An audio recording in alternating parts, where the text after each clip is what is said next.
بعض लोग क्या करते हैं, 3 उंगलियां रखते हैं, 2 उंगलियों से पकड़ते हैं। तो इमाम हनीफा का मौक़िफ़ और फ़िक़्ह हनफिया का मौक़िफ़ है वो ये है कि नाफ के ऊपर हाथ रखे जाएं, दायां हाथ बाएं हाथ के ऊपर, और इन दोनों उंगलियों से ऐसे छल्ला बना के ये 3 उंगलियां सामने रखी जाएं। तो ये तरीका साबित नहीं है। अगर इसकी हदीस है तो कोई लाए, लेकिन हदीस इस बारे में मौजूद नहीं है। सहल बिन साद रज़ियल्लाहु अन्हु बयान करते हैं, लोगों को ये हुक्म दिया गया था कि एक शख्स अपने सीधे हाथ को नमाज के अंदर अला ज़िराहिल युसरा, अपने लेफ्ट ज़िरा के ऊपर रखा जाए। दूसरी हदीस में हमें और डिटेल्स मिलती है। वाइल बिन हुज्र रज़ियल्लाहु अन्हु बयान करते हैं कि अल्लाह के रसूल मोहम्मद सल्लल्लाहु अलैहि वसल्लम उन्होंने रखा अपने सीधे हाथ को अला ज़हरी कफ़िहिल युसरा, अपने उल्टे हाथ के पंजे व रुज़गी कलाई व साइदी और राम्स, यानी कि ये जो ज़िरा का हिस्सा है इसके ऊपर रखा नबी सल्लल्लाहु अलैहि वसल्लम ने, यानी हाथ तीनों के ऊपर से गुजरते हुए ऐसे रखा। दूसरा तरीका देखते हैं, हदीस है सुनन नसाई में सही सनद के साथ। वाइल बिन हुज्र रज़ियल्लाहु अन्हु बयान करते हैं अल्लाह के रसूल सल्लल्लाहु अलैहि वसल्लम के बारे में, जब नबी सल्लल्लाहु अलैहि वसल्लम नमाज में खड़े होते, क़बदा बियमीनिही अला शिमालिही, अपने सीधे हाथ से अपने उल्टे हाथ को क़बदा पकड़ते। सबके सब रखना साबित है, सबके सबसे पकड़ना साबित है, लेकिन 2 से पकड़ना और 3 को रखना ये साबित नहीं। अब हम एक अहम सवाल पर आते हैं कि हाथ रखना है तो कहां रखना। पहली हदीस इब्न खुज़ैमा ने जमा की है सही सनद के साथ। ये हदीस को बयान करने वाले रावी है वाइल बिन हुज्र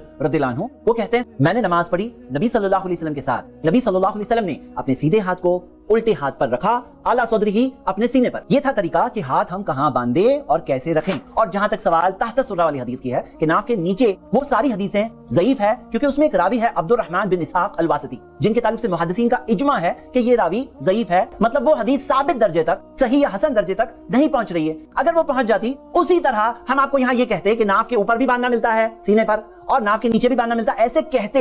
लेकिन क्योंकि वो हदीस सही सनद से नहीं है और साबित दर्जे तक नहीं पहुंच रही, इसी वजह से हाथ कहां बांधे, तो दलाइल की रोशनी में जो मजबूत और साबितशुदा बात दिख रही है वो सीने पे हाथ बांधने की। तो मैं आप सबको उभारता हूं इस मौजू पर तहकीक करें, जो साबितशुदा अमल है वही करिए, क्योंकि फाइनली कल कोई भी कब्र में नहीं आने वाला। अगर आज आप किसी के प्रेशर में आकर ये कहें कि मैं ऐसे ही पढ़ता हूं और एक सुन्नत को छोड़ रहे हैं, नबी सल्लल्लाहु अलैहि वसल्लम के तरीके को छोड़ रहे हैं, तो फिर हमारा ही नुकसान है ना आखिर में।